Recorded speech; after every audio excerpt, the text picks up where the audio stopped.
we're just going to get straight into it. We do have some stuff to do.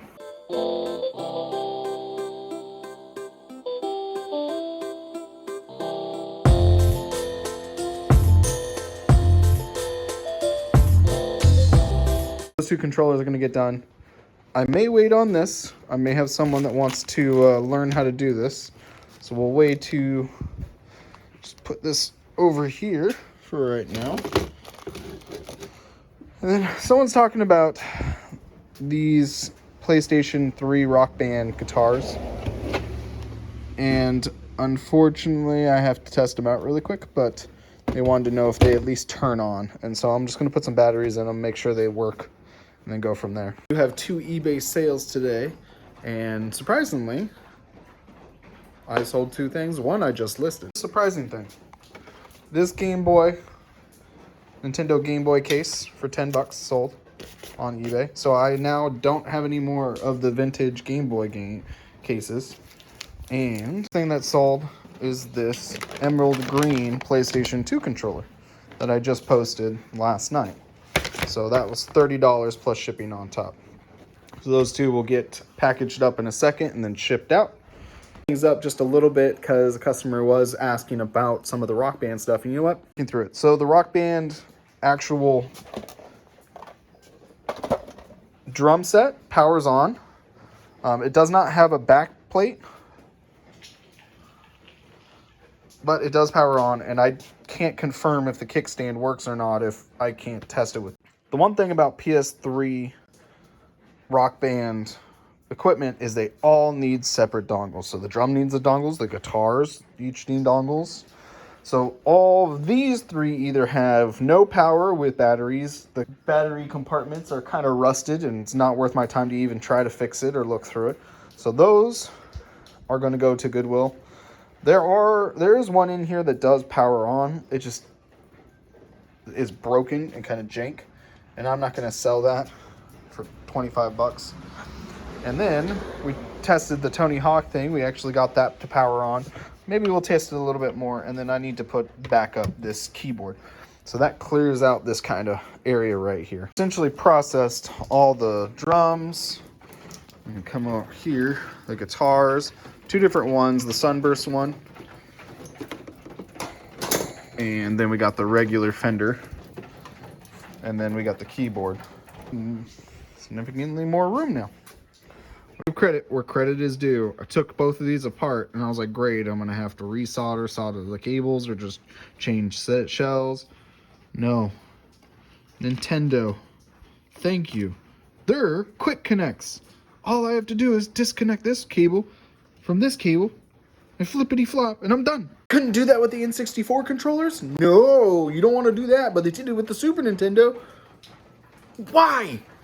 So this is what was wrong with that right bumper on that controller that we had. It is completely snapped off of the actual bumper itself.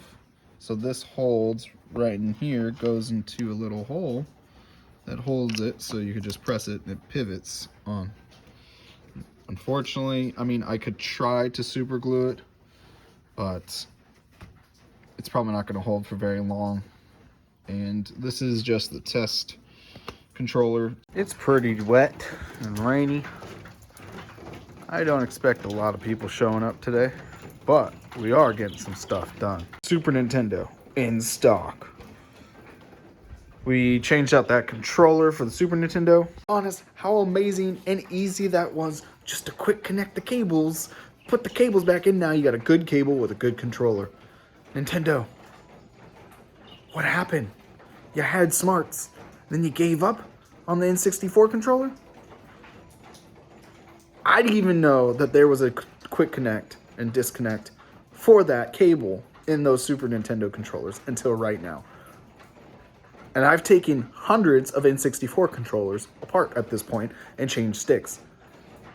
But you couldn't just make a quick connect for those. No, you can't do that. Talk about this since I do have one open right now, an N64 controller. Again, the cable is soldered on. This is not a quick connect. The left and right bumpers don't have a bar going through them anymore. They have this tiny little plastic knob, which breaks all the time. And then, of course, the control sticks in general are just getting worn out, and they're kind of cheap. So this controller, in my opinion, was poorly manufactured and made, and that they could have done just slightly different things to make it easier on themselves for repairs and stuff like me. And now, after looking at the Super Nintendo controller, I hate this controller. Ugh. Got those two N64 controllers all done. Let me show you what's going on with this PlayStation 2. And see if maybe you guys have any ideas or have something similar that you've seen. Because this is very interesting.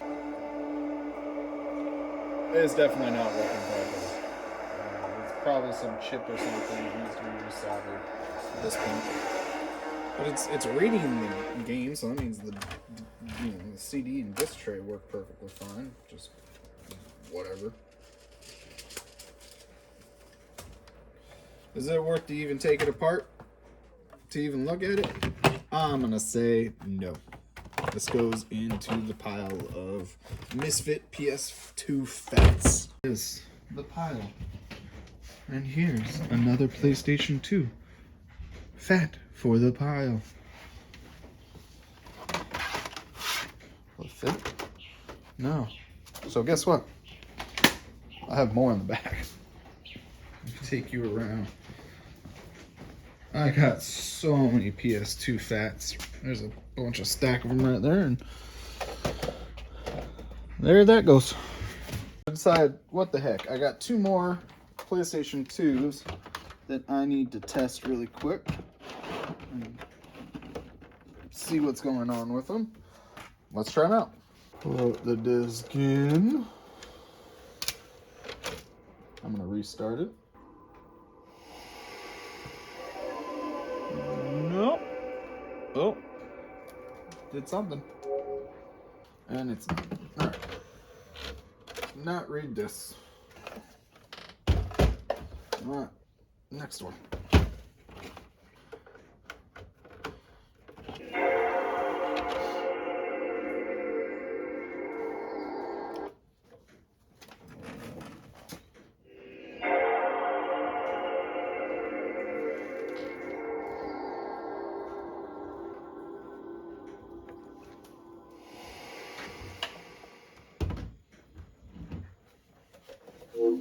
No one's reading that disc. Okay.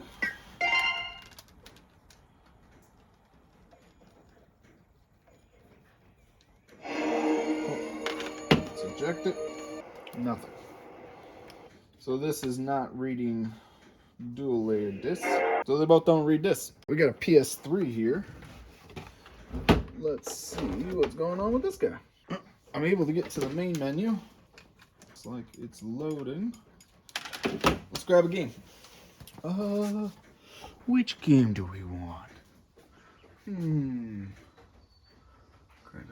got Guitar Hero, Little Big Planet, Guitar Hero Metallica, Little Big Planet, crap ton of Grand Theft Auto 5s, 4s, Little Big Planet, Grand Theft Auto.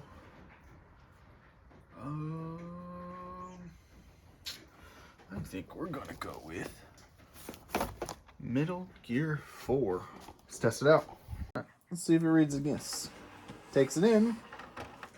That's all it's doing. It's just thinking. Clearly is not reading the discs. So we got a PS3 that does not read discs. Let's make sure this thing ejects my disc. Yay, it ejected my disc. What I found. Yay, another PlayStation 2. Does it power on? Yay, it powers on. Open? Oh, look at it, opens the tray. You can see the screen. Nope, doesn't read games. Another fat, not working.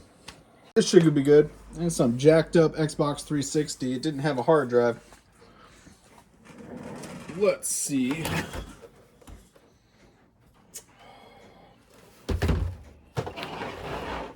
AV. I need a a power cord for this giant, big old honk of junk. How many of you believe that this Xbox 360 doesn't have a red ring of death? Let's find out.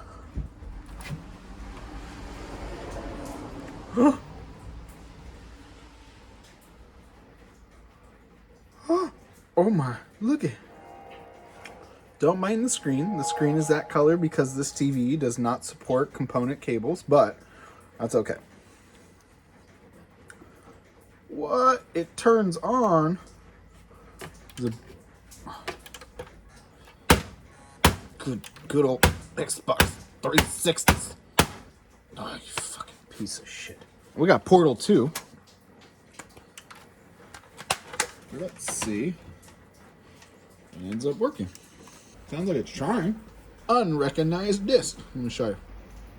Definitely is having some issues reading the game. Let me try again. Boo! Boo! Oh, holy shit. Holy shit. Wow. It loaded. Good morning. You have been in suspension for 15 days. Should we try a different game? You have been... It's loaded. All in all, this Xbox 360 works perfectly fine. It just looks like garbage. That's pretty much it. So we have kind of sporadically got caught up. And tomorrow we're probably going to start processing video games, which is boring. It's not as fun.